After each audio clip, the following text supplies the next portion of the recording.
Are you ready to embark on a journey of success? To discover your true potential in the untold stories of careers in life sciences? Welcome to PATHFINDER by the Purdue Institute of Inflammation, Immunology and Infectious Disease. With your host, Tommy Soares, discover the untold stories of industry scientists and unveil the secrets to excelling in your career.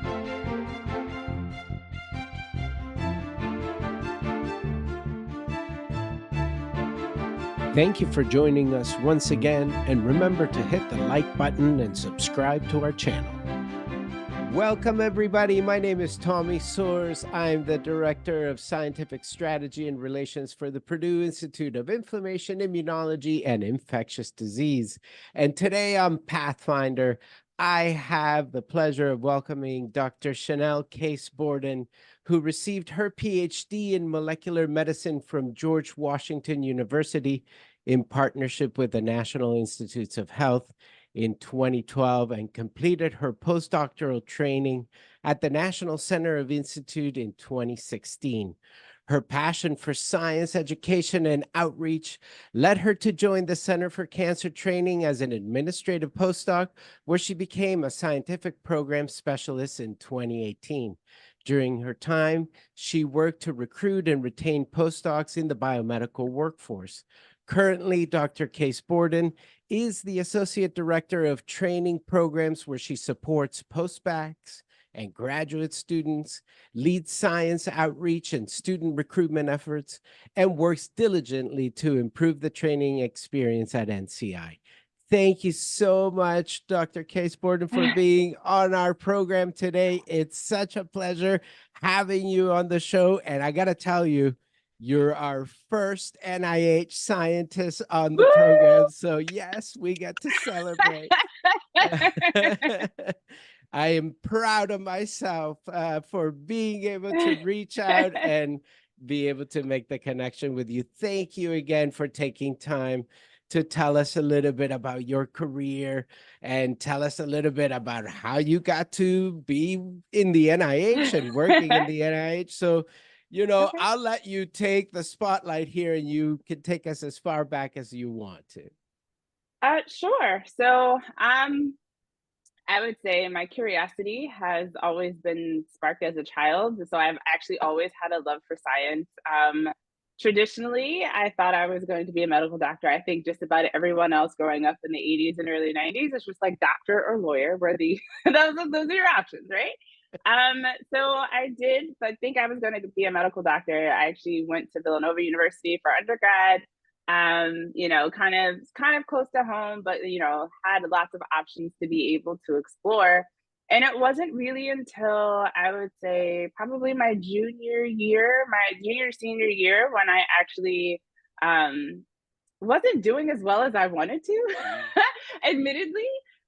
But it was also just realizing that like the rote memorization and being able to just like spit back answers really wasn't working for me, right? Like, so anything that was more open-ended, problem solving, lab-based, I was excelling at, and then everything else that was kind of more like, okay, we talked about this date on this, in this time, and it's just like A, B, or C, check off an answer, and I would be like, oh my gosh, this is the worst thing ever. So after, having some discussions with one of my professors, I think this was my junior year, because she suggested that I work in her lab and do a senior thesis with her. And it was part of during those conversations that she was just like, have you ever thought about actually getting a PhD? So it was her name was Dr. Nepper. She was like the best professor ever. But then I actually talked to Dr. Mary Desmond, and I talked to Dr. Mary Di Benedetto at Villanova University, and they all, 3 women, PhDs. And then like after some of those conversations, I was like, you know what, maybe this is like an option. So I applied. I didn't get in the first time I applied. I think a lot of that had to do with timing. Like now, being that I advise like postdocs on how to apply to graduate school and medical school, it's just like you have to do it early. Like the later you do it, the less likely your chances of getting in, right? Unless you are just that awesome. And I feel like rarely are people really that awesome. I feel like they make all of their choices fairly early in the application process. So I took 2 years off. I actually worked at the University of Pennsylvania for 2 years. I was a lab technician, but also took additional classes because when you work, you get to go to school for free. So I was able to take a few classes, boost my science GPA, get some additional research experience, and then I applied to graduate school again. After being exposed to research at UPenn and seeing like the mad dash for like R01s and all the grants process, I was just like, yeah, I don't know if I want to do that.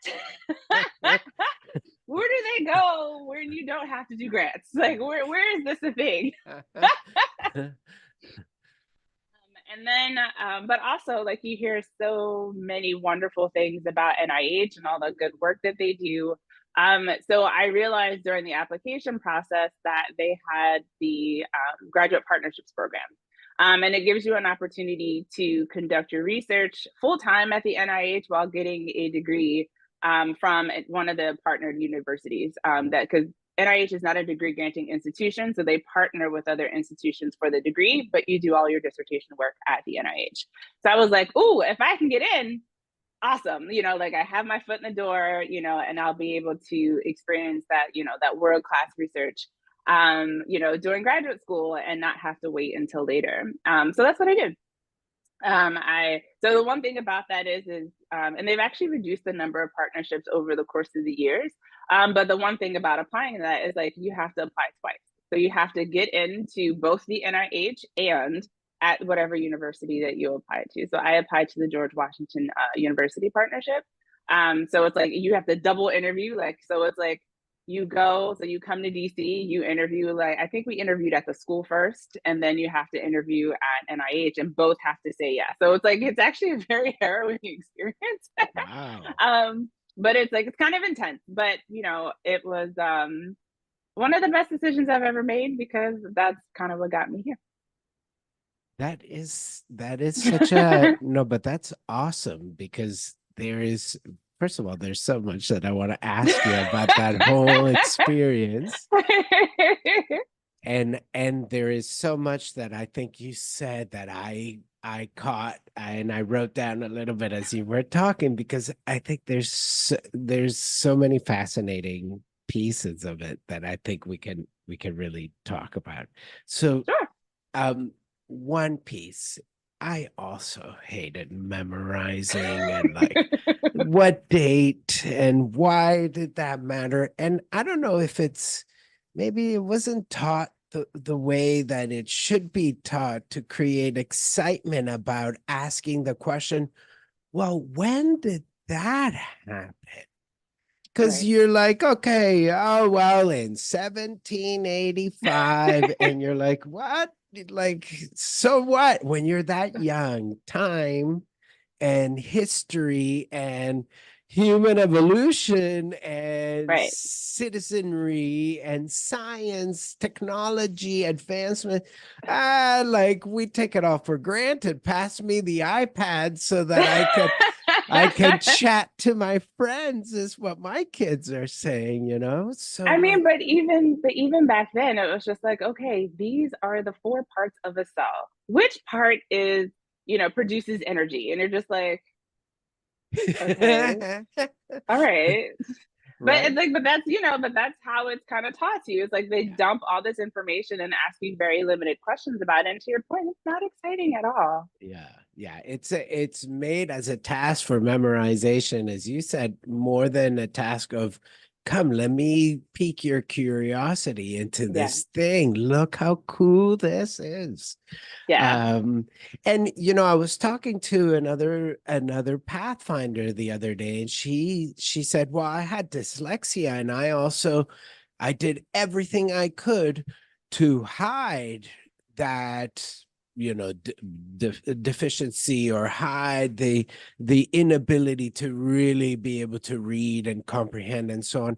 And so she moved through school without anybody really noticing because she would stay away from certain activities that would do that. But here we're talking also about like, how do you encourage somebody to build up certain habits where some of those techniques, and because I don't know how it happened to you, but I remember like when somebody okay, we learned the lac operon in class, but it was like I remember I saw the image of it and I was able to imagine what it was all about. And then all the names, they all made sense of why they were named that way, right? Why Right, the right. different pieces of it and the enzymes and what they were doing. And so that, like, I think there's some moment of, oh, now I Yeah. think I get it. Tell us a little bit about, like, as you were going and exploring into science and being probably very much impacted by these wonderful mentors that Mm. were PhD females and gave you like this shining light of, hey, if they could do it, I could do it too. And I want to be, doing that as well. What was that like? Um, that's a very good question. I think that molecular biology is what did it for me. Like, I think I won't say that I hated everything before that, but there wasn't peak excitement, because you also have to remember, when you're going to college for the first time, you're also met with a whole lot of freedom and ability to do all sorts of things. Yes. So, so I think it was a combination of things outside of class were more exciting, and I had been so focused for so long on getting straight A's, or, being, making the honors list and all the things of that nature in high school, that it was like the first time you kind of be like, oh, like, nobody's telling me I have to do anything. This is awesome, right? So Right. I think there was a little bit of that. But then it really was more like, you take your biology courses, your, bio 101, which is like exhausting. It's a lot of information. I'm in the Villanova is a liberal arts university, so they also make you take like a few humanities courses. One of them was a philosophy course, but it really, like, Villanova is designed to really make you think. Like, that's how they structure their coursework and things of that nature. And it was very much like, okay, so why or how? Like, let's learn more about this process. So that was kind of modeled, even throughout all of my classes, no matter what they were, because like I said, I had to take a few humanities courses. But it really wasn't until molecular biology with Dr. Nepper, where my organic chemistry professor, my physics professors were all really old white men, which was not exciting. I mean, one was like kind of cool because he would talk about like his, like when he was doing PhD work on like the atom bomb and things of that nature, but it was just like, okay, but that's not on the test. Can you tell me what's going to be on the test? That's what I need to know, because I'm having a hard time getting this myself, right? Um, but it was molecular biology, where it was just like the professor had excitement about what she Yeah. was teaching, and then it did go into another level of understanding of cellular processes. You're just like, oh, well, that makes sense. Well, then why does it do this? And then Yes. why does it do that? Then it's just like, okay, well, if that does that, if X does Y, right, and A does B, but how do they get F? Like, where did F come from? And then Right. you just start put all the things together. And I think this is really what solidified my interest in cancer research, because there was just so many different like parts to it. Like, it was like, I love genetics, and so Dr. Di Benedetto taught genetics, and even though I didn't do as well as I probably wanted to in her class, Yes. um she was also awesome, though. Again, excited about what she was teaching, but also it presented the information in a way that you actually understood it and it makes sense, even though it was really difficult, at least for me.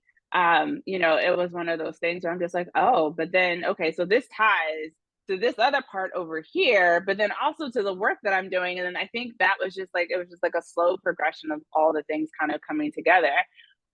So then when because by that time you can actually pick your biology courses. So I was picking things in that vein. I also then took developmental biology, which I aced, by the way. Oh, But wow. also realized that Wow. I didn't like that. I was like, that's cool, but I really, it wasn't really my area of interest. But it was one of those things where I think science just started to make sense. Like, I think I understood learning about, you find the hook, right? The part that is just like, when I start to understand how and why and make things make sense, like, you start to paint a picture. then things just would click for me. And I was like, oh, well, I got it now. Like, and I just kind of figured out and even how to put the pieces together. So I think that's when that all really came together for me.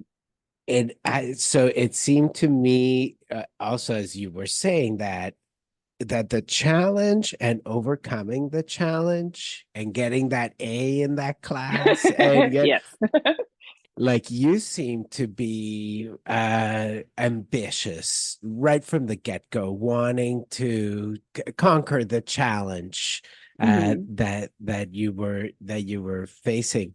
Uh, you think, do you think that kept you wanting to go for more and bigger responsibilities? I mean, because and I know you talked about the grants piece, and we can get into that in just a second, but like wanting to go after a job at the NIH, that's pretty ambitious right from the get-go. And it's like, why, you had to go through the two-step interview, you had to be accepted at both places, institutions, and so like it's a lot of work to go and show yourself that, yeah, I can conquer this challenge, I'm going to get to the NIH if I really want to. And you did.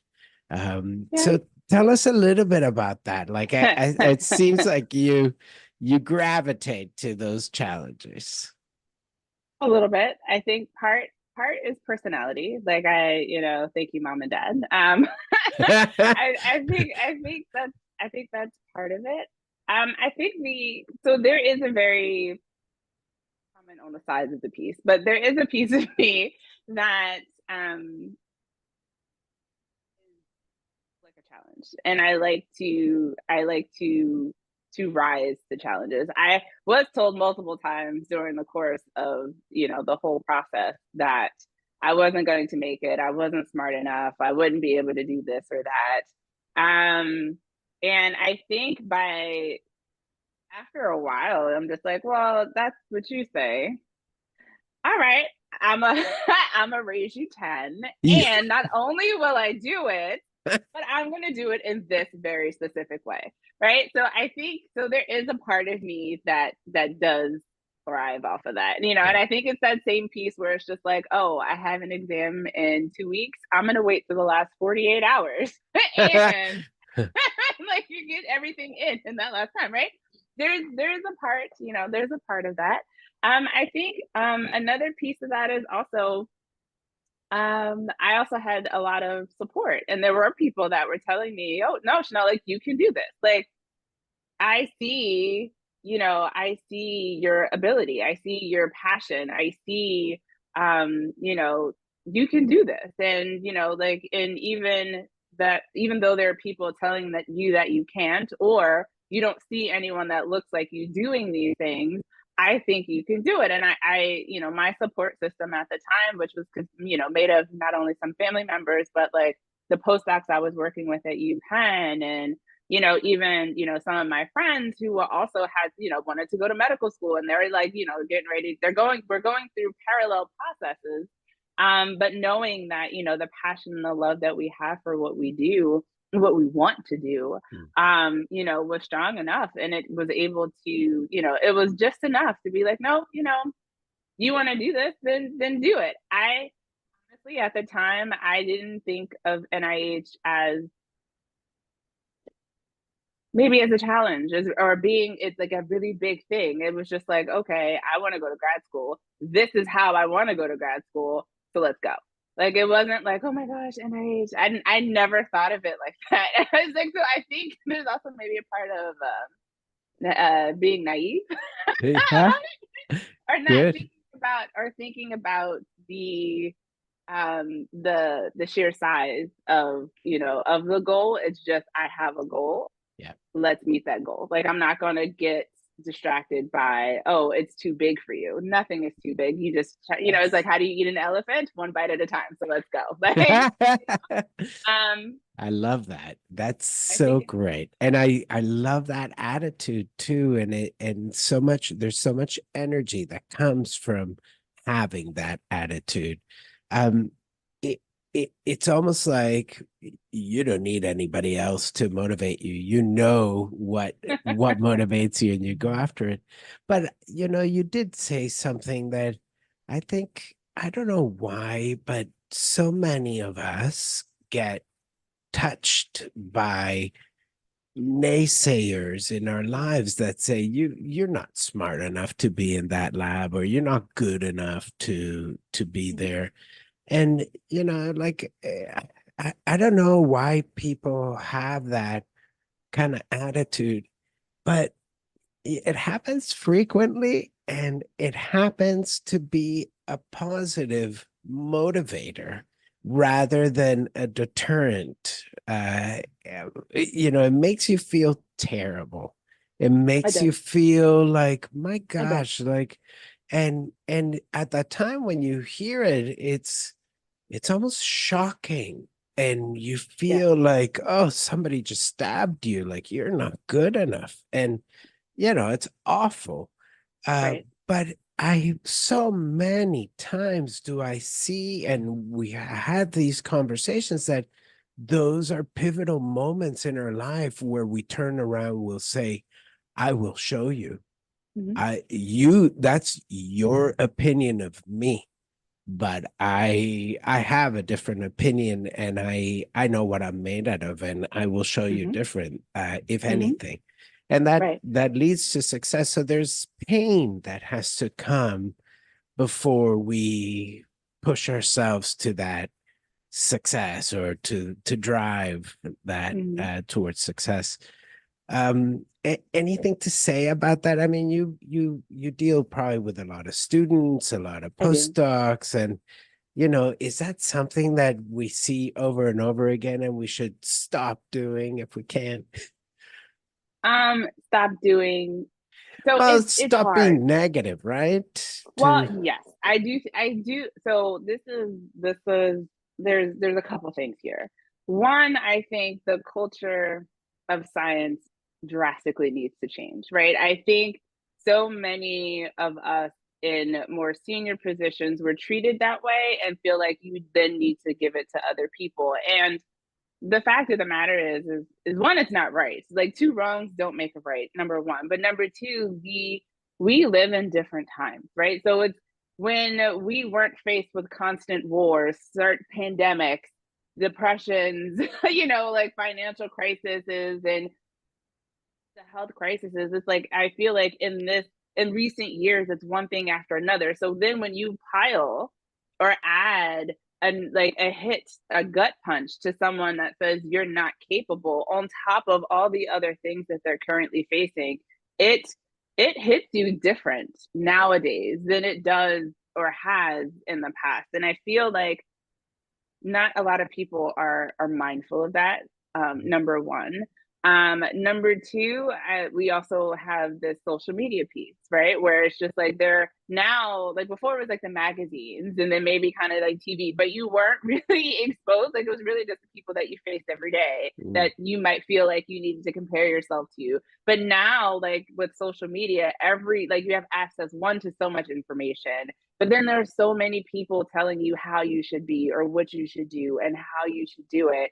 So you're constantly comparing yourself. And we didn't growing up, I didn't really it's like we suffered from lack of representation. Like you just like you didn't see it. Yes. Like it didn't exist, right? I wasn't comparing myself to anyone because it was just like, who am I comparing myself to? Because Right. I don't see anyone, right? Right. And now and now it's different. Now it's like you can see everyone. And now it's Right. like, oh, well, you didn't do it this way, or you didn't go to this school, or you didn't Yeah. do it in this time, and it's like it's a lot. Yeah. And so yes, I do wholeheartedly believe that people should stop being so negative, but I also think that people need to recognize the impact that you have on a young person's life, Yeah. right? I think the days of being able to use negativity to propel someone forward they're over. Mhm. And all you're actually doing is driving people away and away from science and away from the things that they thought they were passionate about. And sometimes it can, I've talked to a few people where it's just been, it literally has changed the course of their lives because they're just like, no longer feel happy here Yeah. anymore. Yeah. And now I'm just not going to do science, when they literally spent the last 12 years, working towards Yeah. this very specific goal. And it's very unfortunate, and it does make me sad. But I think this is also where having a support system or having people in place and not suffering in silence is what I like to tell my students and my postbacks. Mostly because it's like, when that happens, you tell someone. Don't don't internalize it. And if you do, don't sit with it too long. Package it back up and throw it out. Because the fact of the matter is that, like, I like to unpack these types of situations. So what did they say? And then how did it make you feel? All right. So what's the truth? Yes. What's the Yes. truth? Right? So you went to school and got what grade? You were Right. able to get here, Right. And this is what you've already Right. accomplished, but this Yes. has happened. But Yeah. think about all that you've already accomplished, right? And Yes. if this, and thinking about personality types, like, this Yeah. might be a them problem, this might not be a you problem, right? So, like, Yes. thinking about it in that kind of way, and really encouraging them to not forget all that they've endured to get here, Yeah. and letting that distract them. And then obviously we do our jobs to try to move them out of those environments, or at least talk to them and help them, continue along the path that True. they, have for themselves. So that was a Yeah. very long-winded answer, but I'm No, sorry. I love that answer. I think because I think it's the honest truth, right? And you having so much contact with students and postdocs, you see this happening, and I Yeah. appreciate so much your point of view, because it's something that it occurs, it recurs, and perhaps, as you said, we need to just change the culture. We need to just change how we approach this, so that we can attract more bees to the hive with honey. Right. Yeah. But I also think that there is this work ethic and rigor and stick to it nature that provides the success at the end, meaning that Okay. there is not to endure abuse from people, but like, you have to understand that the environment is one thing, but if you can stick with science for a long period of time, you will succeed, because and if you stick, keep asking the questions, keep chasing, keep exploring, because science, there is no end. It's not a game where there's a finite end to it. Mhm. Right. And so Right. it's one of those careers that you just have to keep going, keep building tools, keep building techniques, utilize those techniques and your knowledge to explore different questions. There's so many scientific questions to ask that if you stick with it, you're going to find a path that you're going to be reignited with energy to pursue. It's true. And I think, what sometimes people fail to realize is that your definition of success can change, right? Mm, And even though, I would say, and I think this is changing, but I think most people go to grad school and they're like, oh, either one, I don't know what I want to do, or they're like, I want to be a PI. And then they see what it's like and they're like, I don't know if I want to do that. And then you're like, okay, so then what do I do? And I feel like a lot of the times we suffer and feel like we're failures when we don't achieve that. Like, mm. oh, now I'm not going to be a PI. Now I've failed. And it's just like, well, no, now you need to figure out what your new goal is. So you have a new definition of success, whether it's, you know, answering and going down that path of scientific inquiry, which I think is amazing. And there's so many different roles that you can actually do when you're Yes. not the PI, where you're still staying and sticking with the science, or driving the science by being a grant administrator. So now you drive, with the direction of science by picking who gets the grants and who is pushing the field forward, or whatever else that looks like, being an editor at a journal. Like, I think there's just so many ways that one can be successful in this whole scientific enterprise. And that is, I feel like, just now starting to come to the forefront. Now Yeah, that all, they're like, oh, well, now there's not enough jobs, and why are everybody getting, and all the things. But sure. I think just recognizing that your goals, as you change, as you progress, and the more you learn, sometimes your goals change, and that's okay. But as long as you're defining your success to that specific goal and not to this, I must do one thing and that's Right. it type of Yes.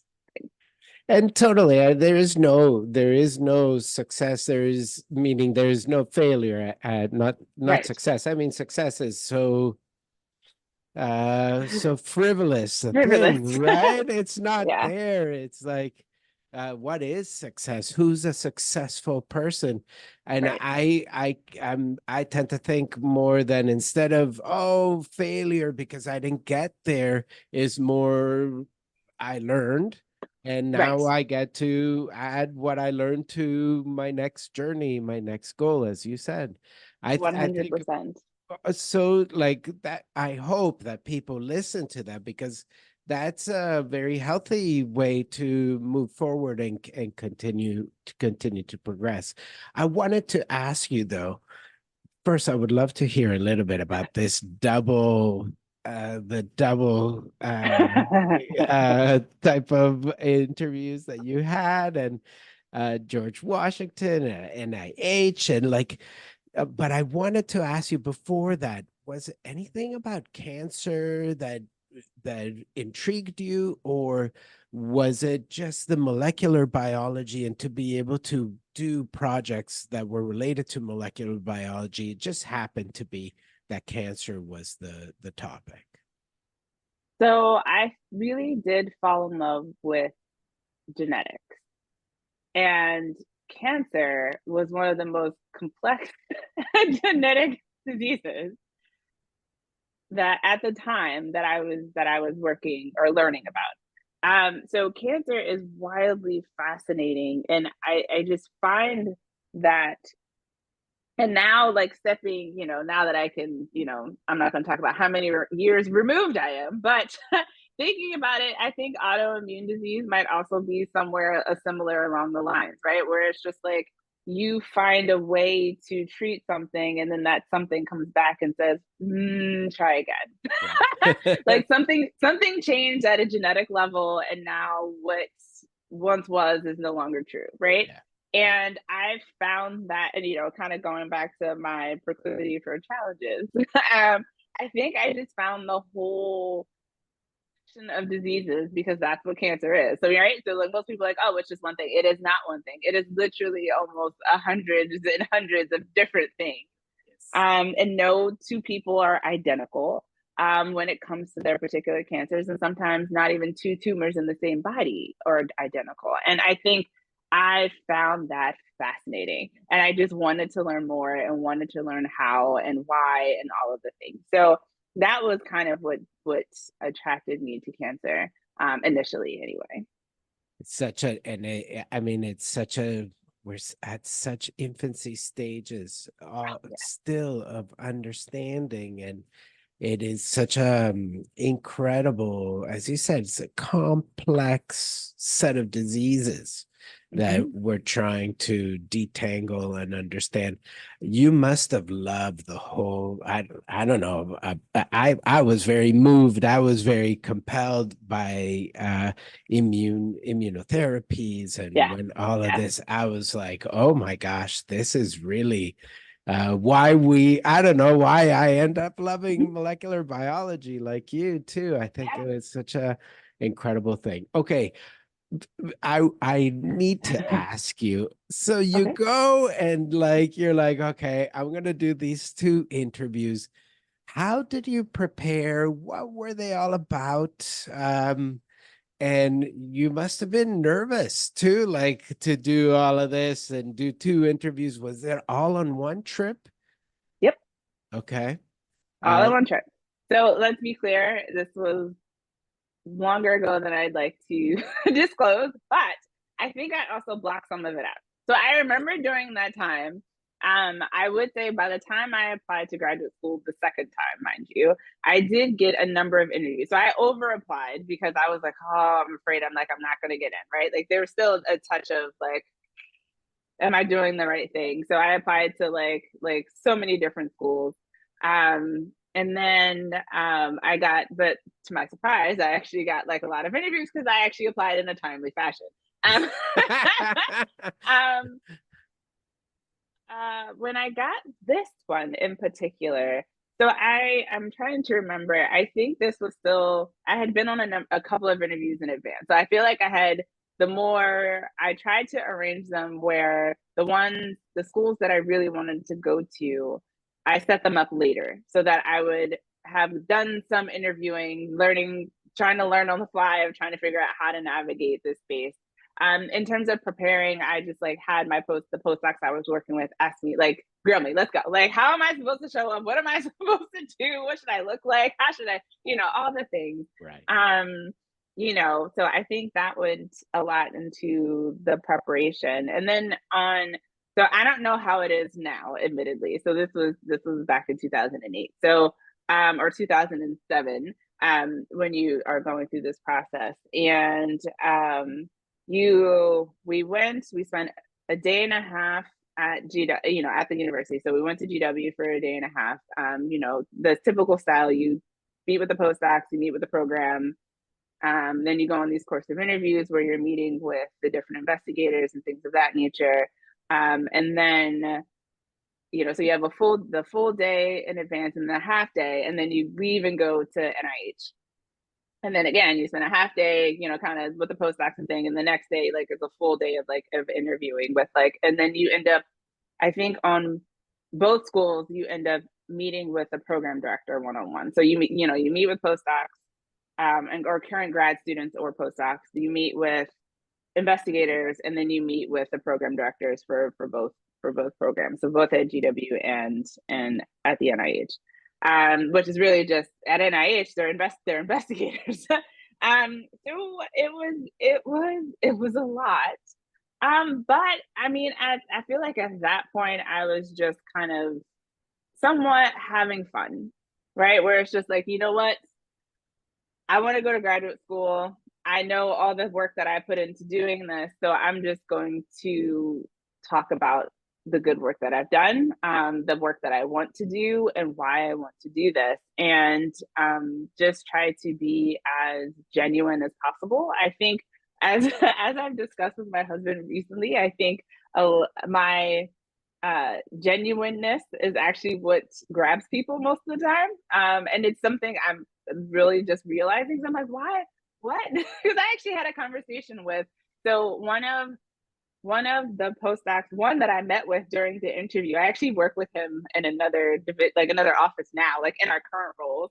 And we were meeting at a graduate thing. They had me come back to talk to like now current GPP students, and he was like, "Yeah, I remember when you came to interview, and I talked to Stan, that was the program director, and his boss at the time, and he was like, yeah, there's just something about her, like we have to have her." And I was just like,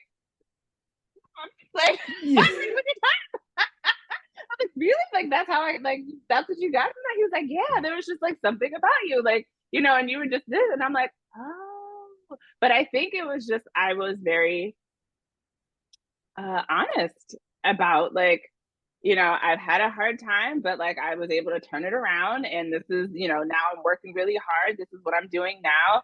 I know now very clearly that this is what I want to do moving forward. And even as I mentor and talk to postdocs now, I was like, listen, tell them that, but it's okay if it changes. Like, I want you to know that yes, it's more about saying the sense of direction and having the forethought to plan, and less of you need to actually do that thing. Nobody remembers what you said you were going to do. Anyway, but that's an aside. Right. But it was the fact that I, like you have, thought out, like I want to, like I want to be an investigator. I want to continue. Like I love the questions. I love the sense of almost the sense of adventure, because it's just like you follow the science and the questions change and the direction can change depending on a finding. And like I find all of that incredibly fascinating. And I love, like, I am a puzzle solver. Like that is my thing. And I realize now, like, that's my superpower, and that's why I'm actually really good at what I do, because I'm like, oh, there's a problem, let's figure out how to solve it. Like that's like Yes. my jam.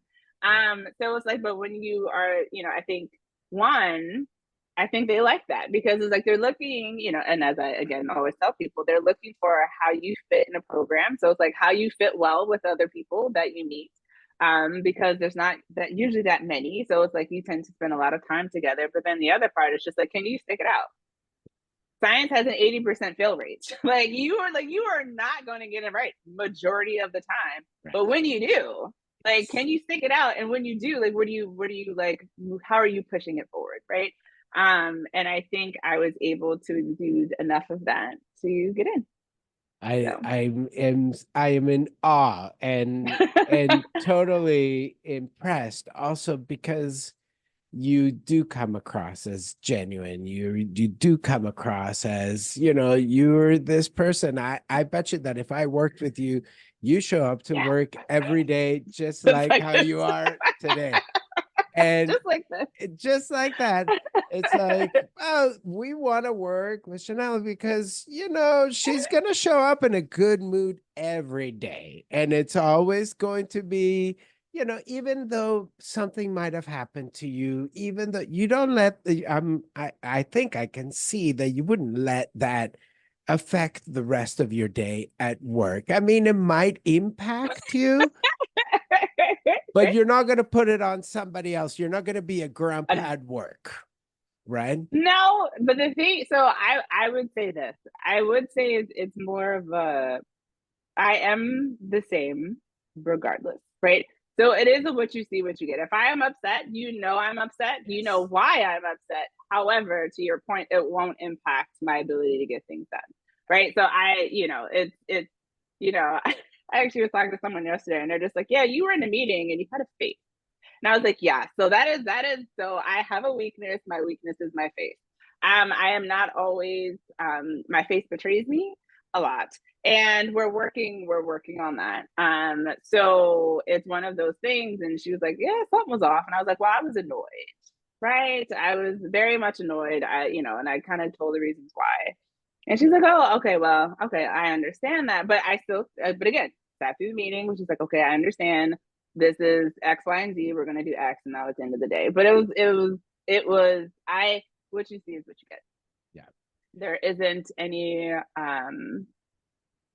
yeah, that's it. There's nothing more to there's actually nothing more to say about it than that. No, I What you see is agree. what you get. And I think, having that perspective and that attitude, it's again such a great piece of advice to give to anybody listening, that be genuine, be yourself when you go to interview, because most of us, you go to an interview, it's a performance by the interviewee, and it's a performance by the place that you're going to interview, because they want you, they want to check you out, and you want that job, and you want to impress them.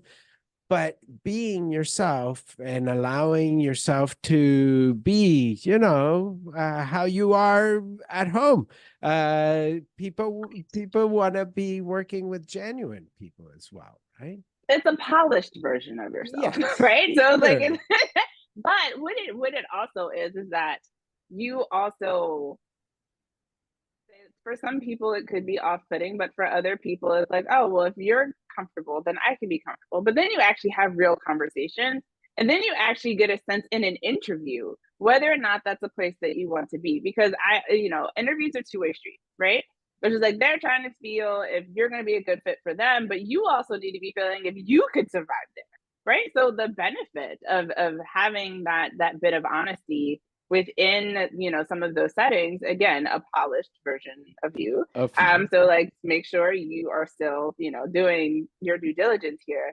But it's a matter of like, if you don't feel comfortable being you in an interview, will you then feel comfortable when you're there spending all your time there? Like when you make the move there and you're spending all your time with these people, and you're like, I hate it.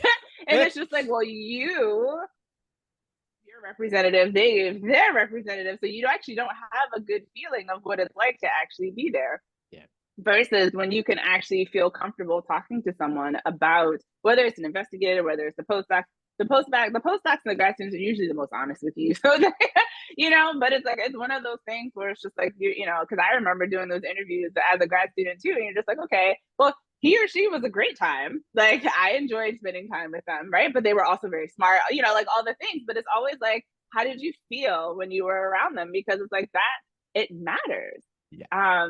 And I think that's what that is able to do for you. You being able to feel like you feel comfortable, because it's so many times that we even find ourselves, as you were saying before, where people, some of the investigators or people in these higher positions say negative things. And it's just like, well, you sometimes get that sense of, I don't know if I feel safe here, right? I don't know if I can actually, like, if I were to tell you I'm having a bad day, I can't work today, or I can't show up in this way today, or I worked on this, and I've actually had this happen. I worked on this experiment. I've done it 10 times, 10 ways to Sunday. I don't know what's happening. Please help me, because I don't know what to do anymore. Like, you have to feel comfortable when things are not going well to say something, to speak up, to ask for help. And it's just like, if you can't do that, that is when things start to go south really bad, right? Or really fast, where it's then you start to tell yourself that you're not good enough, and then they tell you that you're not, and it's just like, and it just starts to pile on. So it's like, part of that gives you a glimpse into some of that when you're able to show up as yourself to some of these spaces. As yourself and not as somebody else. Yeah. And I think as you said before, you just have to be genuine. It's got to be you showing up. I wanted to ask you before we go, and I think I could talk to you for so much longer here, and I know we're running further, but I did want to ask you a little bit about the training programs at NCI and what is this what like how do people get involved? How do students find out more information, or postdocs if they do want to apply? How should they go about it? That's a great question, right? So I actually just worked on this really great project where we tried to ease that burden for people, right? Because NCI, so NIH is huge, right? Yes. It's 27 institution centers, and each one runs like its own little department and does different things. So NCI is one of them. And we have the breadth of the research that we do is incredible, right? So you can do anything from basic translational clinical work, health disparities, epidemiology and genetics, cancer control, cancer prevention, like all the things, right? So one thing that, as this recent project that I've been leading, is developing. It's called Train at NCI, and the website is trainatnci.cancer.gov. And this actually starts to help you figure out what it is you want to do. So it tells you a little bit about us and the different types of opportunities that we have. So we have summer internships. You can come as a postdoc, grad student, as a postdoc. And then there are like multiple pathways. You can contact investigators directly. You can submit information to databases. You can apply to some of our our programs, our cohort programs that kind of are broad and kind of go across all of NCI. So it really does matter, like, where you want to go, what you want to do. But my advice is always, so think about your area of research and what you want to do, and then try to narrow down maybe what division, office, or center that is, and then find the training director. So for the Center for Cancer Research, I'm the assistant training director. You can contact me, or you can contact my colleague Erica Ginsberg. And but all of my colleagues across the board are awesome. But then talk to them, right? Because they can either connect you with people, help you find a place, talk to you about what you want to do, and really just help you navigate, because it's a little complex. Like, the site helps with that, and narrows you down a little bit more, and kind of directs you in the places you want to go. We actually put a little find a training program with widget there to kind of help with that. Yeah, I would just contact the training director, and because we're here to help, right? We know it's a big place, but we want you here. So it's a matter of trying to help you figure out where that is. I thank you so much for that. And thank you for taking time to speak to us today and You're give us welcome. so many great points of guidance and tidbits, helpful hints. Really, Dr. Chanelle Case Borden, the Associate Director of Training Programs at the Center for Cancer Training at NCI NIH. Thank you so much for being our Pathfinder today. I hope you have a great day. You too. Thank you. Bye-bye. Thank you for joining us once again, and remember to hit the like button and subscribe to our channel.